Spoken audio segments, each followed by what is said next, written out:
The White Sox were embarrassed once again by the Cubs. Then they started the sell-off. Sox lost to the Northsiders 10-7 after being up 7-2 early on.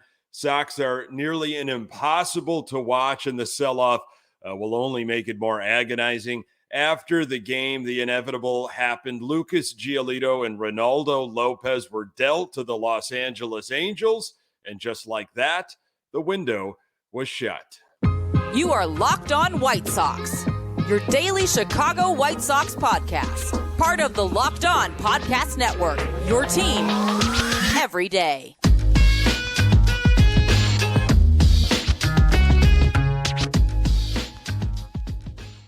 Hey, Sox fans, welcome back to Locked On White Sox. Thank you for making Locked On White Sox your first, second, third, fourth, whenever you get around to it. Listen each and every day.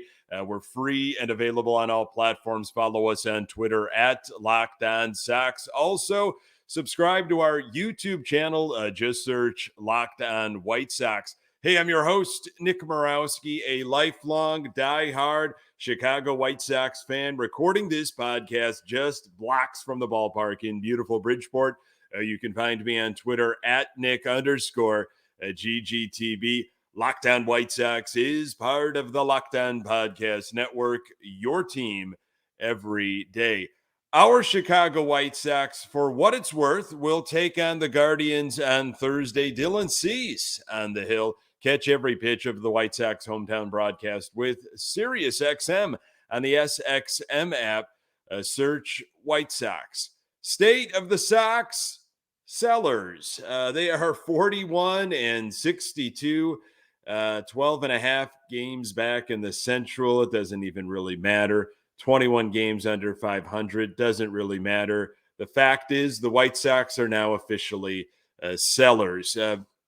Just before I was to record that wonderful game between the Sox and Cubs, breaking news from Jeff Passan. The Los Angeles Angels finalized a deal to acquire right-hander Lucas Giolito and right-hander reliever Reynaldo Lopez from the Chicago White Sox for catcher Edgar Aquero and left-hander Kai Bush.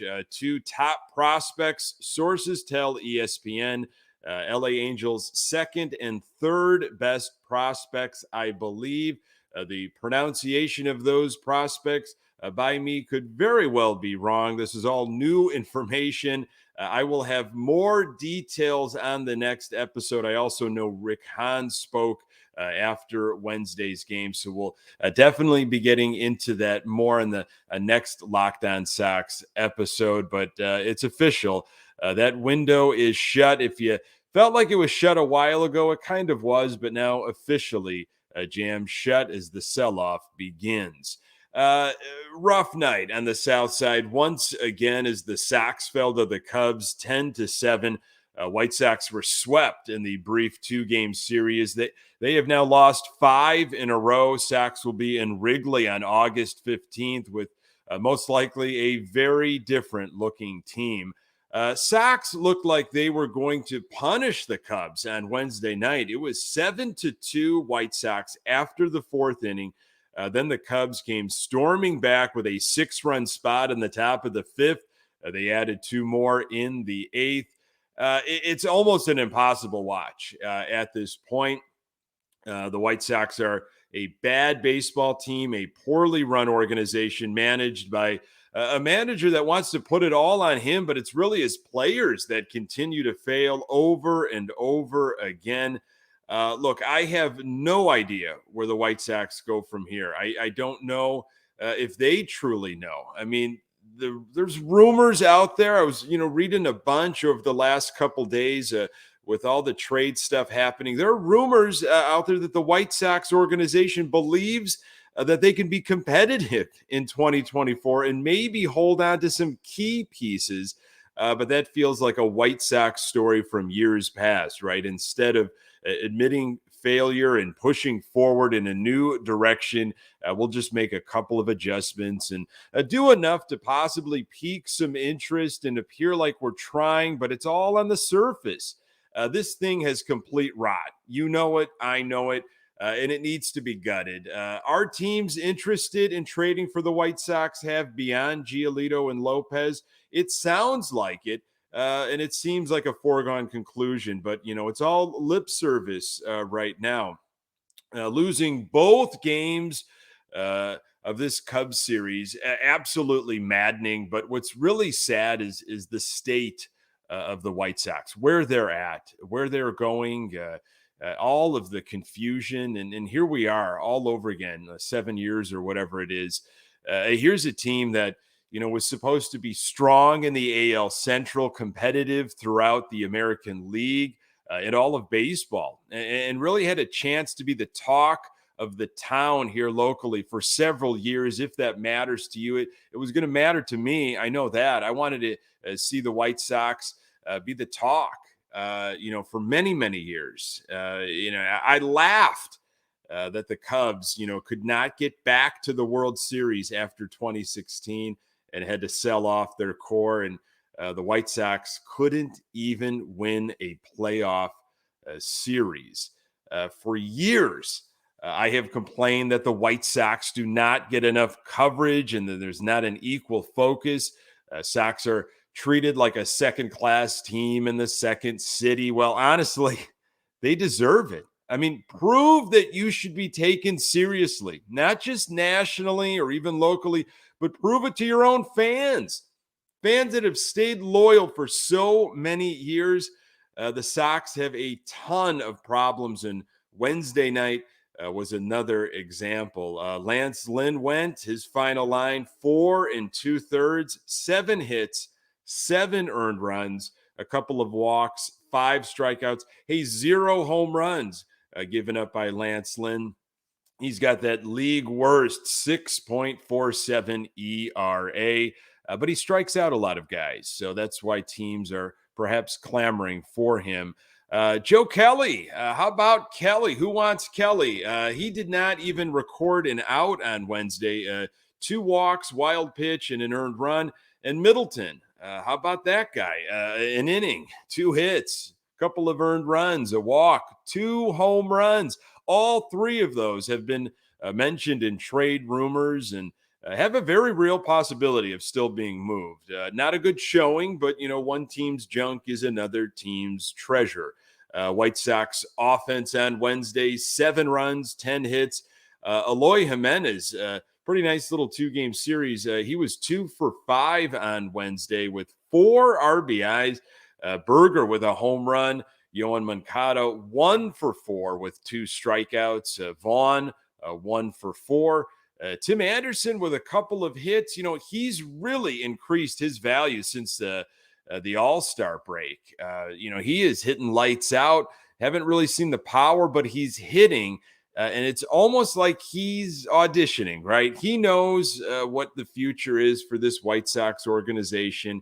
And it feels like, someone in his team, whatever, protecting him, his management company, whatever, someone said, look, you got to get it together, man. If you want out of Chicago, and you want to get dealt to a winning club, if you want some new scenery, you better start playing because there aren't a lot of people that want your service right now. And boy, he has turned it up. And it seems like he is absolutely auditioning to get onto a different organization, get a taste of the playoffs. So we will see, what's next really for this Chicago White Sox team. It sure felt like Lance Lynn was going to be the first starting pitcher moved. More on that in a moment. Today's episode is brought to you by Ibotta. Ibotta gives you cash back on hundreds of grocery items, from produce to personal care to pantry goods. So you can make sure you're beating inflation no matter where you're purchasing. Either link your loyalty account or upload your receipt after you shop to get your cash back. It's that easy. The average Ibotta user earns $120 per year. That could cover the cost of an entire shopping trip. Or you can use your cash to buy that flight you've been eyeing, that game you're dying to go to, probably not a White Sox game, or the fancy dinner you've been craving. Other apps give you points that don't amount to much. With Ibotta, you get real cash back that you can cash out to your bank account, PayPal, or gift cards. You can earn cash back on hundreds of online brands and retailers too when you start with Ibotta. Right now, Ibotta is offering our listeners $5 just for trying Ibotta by using the code MLB when you register. Just go to the App Store or Google Play Store and download the free Ibotta app and use code MLB. That's Ibotta, Ibotta, in the Google Play or App Store, and use code MLB. Our White Sox face off against the Guardians on Thursday. Catch every pitch of the White Sox hometown broadcast with SiriusXM on the SXM app. Search White Sox. So wheeling and dealing, it started Wednesday night. I thought it was going to happen a little bit sooner during the day. So with Giolito being dealt as well as Reynaldo Lopez, now the attention seems to fall on Lance Lynn and a few others of note. Wednesday afternoon, MLB trade rumors all over this. The Sox and Rays were indeed discussing Lynn. Mark Topkin of the Tampa Bay Times tweeted out, but a deal between the two parties is not yet seen as imminent. The Rays have interest in a number of starters and are in active talks on multiple starting pitchers. Likewise, the White Sox aren't locked in on the Rays alone as a potential trade partner for Lynn. Nightingale followed up by tweeting that the Dodgers remain interested in both Lynn and right-hander Giolito. You snooze, you lose, and continue to discuss both with the Chi Sox. Tampa Bay is one of the 10 teams on Lynn's no-trade list, but talks have apparently advanced to the point where the White Sox have already approached him about the possibility of approving the deal. Nightingale adds that Lynn has informed the team he would waive that no-trade protection for a chance to pitch for a contending Rays club. The Dodgers are among the clubs to express interest in White Sox reliever Joe Kelly, reports Robert Murray of Fansided. Unsurprisingly, Murray notes that multiple teams are in the market for the hard-throwing righty. Did they watch Wednesday night, I wonder? Kelly is one of the likeliest players to change teams within the next 5+ days. The Sox are a clear seller and will move a few impending free agents by August 1st. Kelly isn't technically a rental as the Sox hold a $9.5 million option on his services. They're trending towards a $1 million buyout, though, so a trade to recoup some future value seems almost inevitable.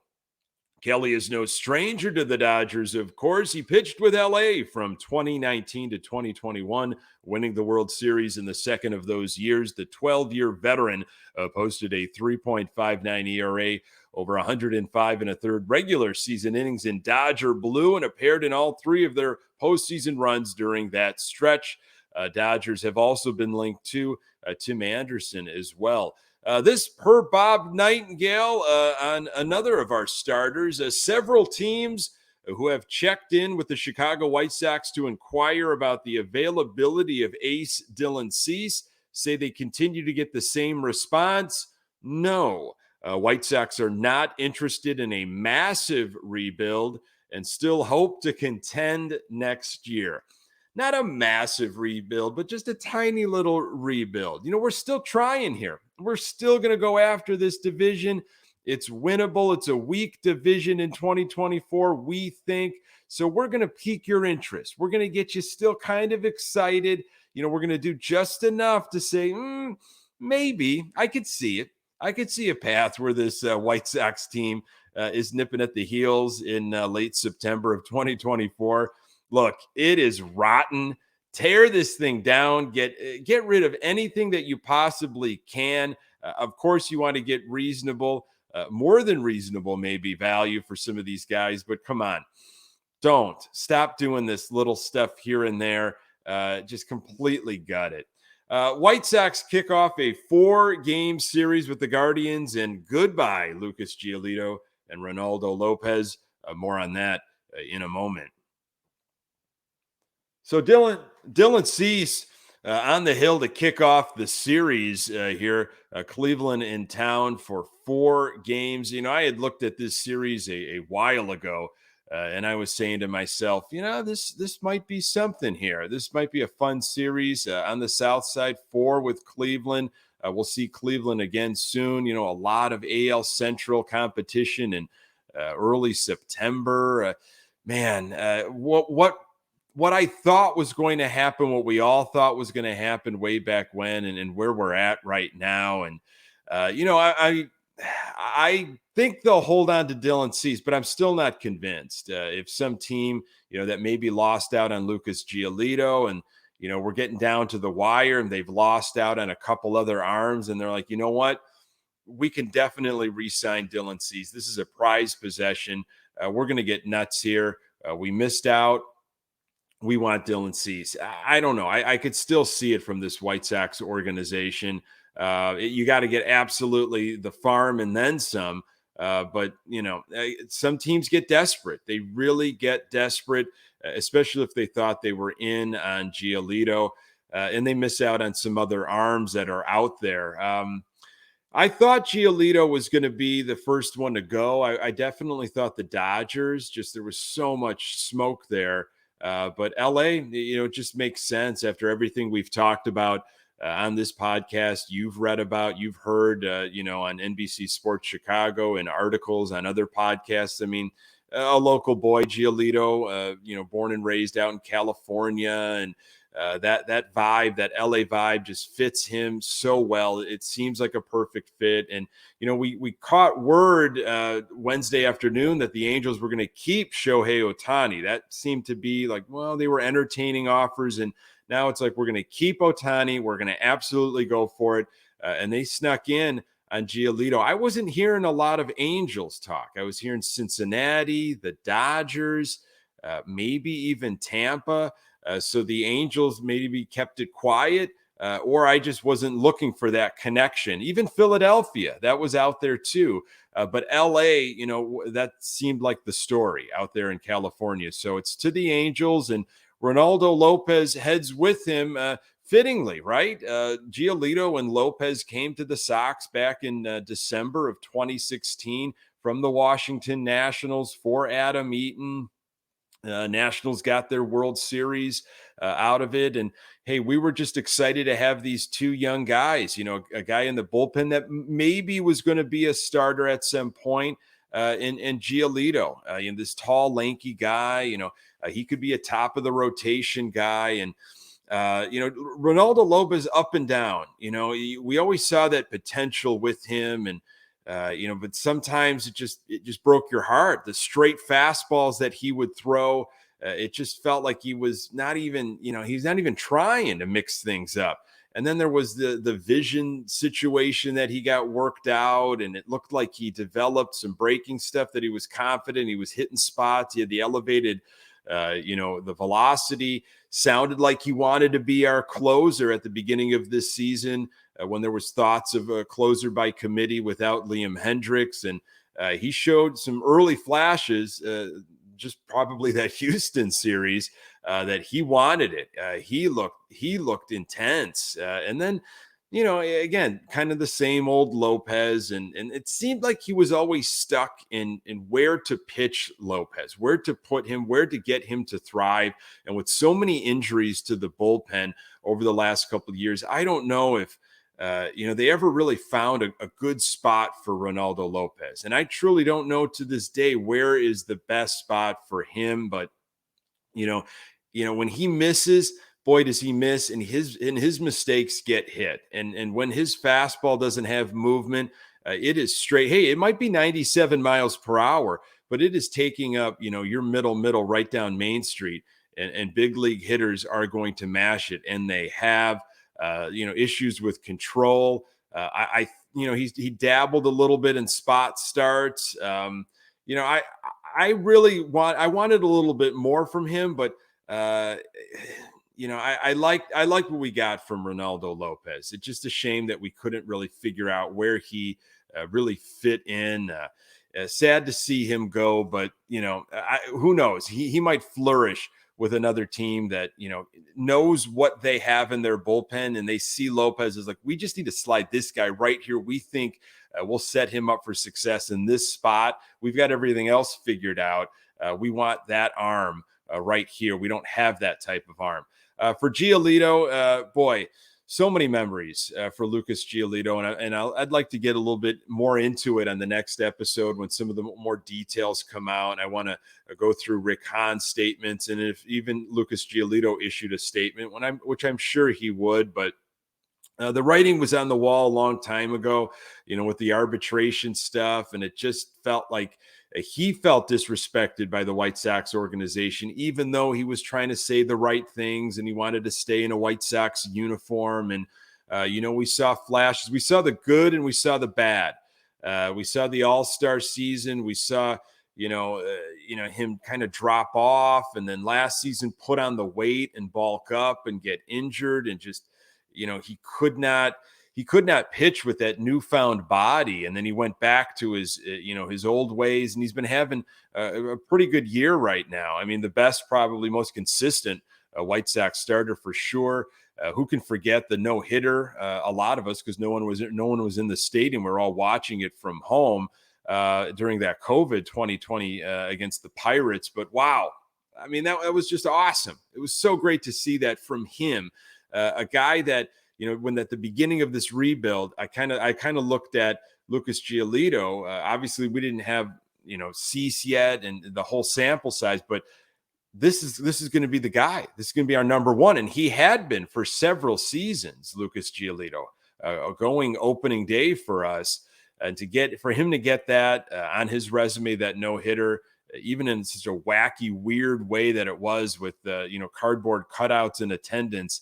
That was awesome for him. And then starting that playoff series in Oakland, a place that has given us so many problems over the years. Haven't seen playoff baseball since 2008. 12 years later, Giolito gets the start. That look, that glare, we've seen so many images of that over the last several years of, barely the eyes, emerging from the bill of the cap, that kind of swaying, that rocking motion that he had, that intensity in that game. That's what we wanted. That was so awesome to have your ace perform like that in Oakland in a playoff series. It obviously didn't go the White Sox way, but that moment right there, the no-hitter was great.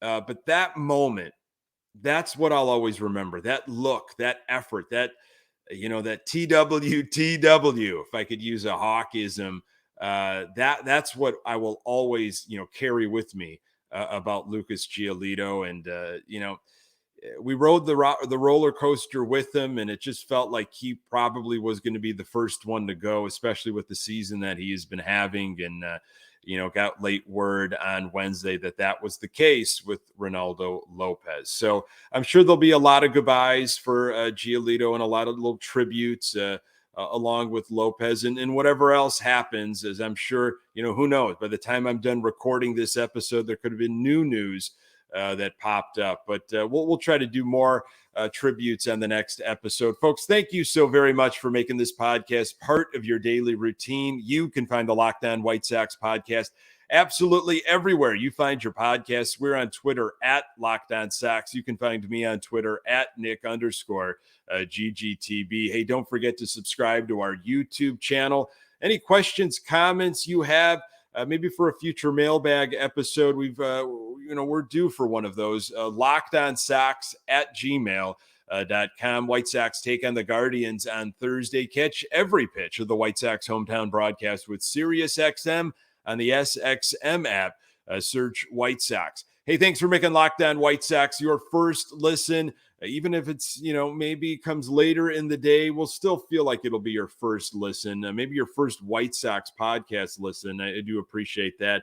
And hey, everydayers, you know who you are. On the next episode, I'll recap Dylan Cease's outing, and we'll be getting into more details of the Gio Lopez trade, and might even be talking about other happenings as the Sox begin to sell.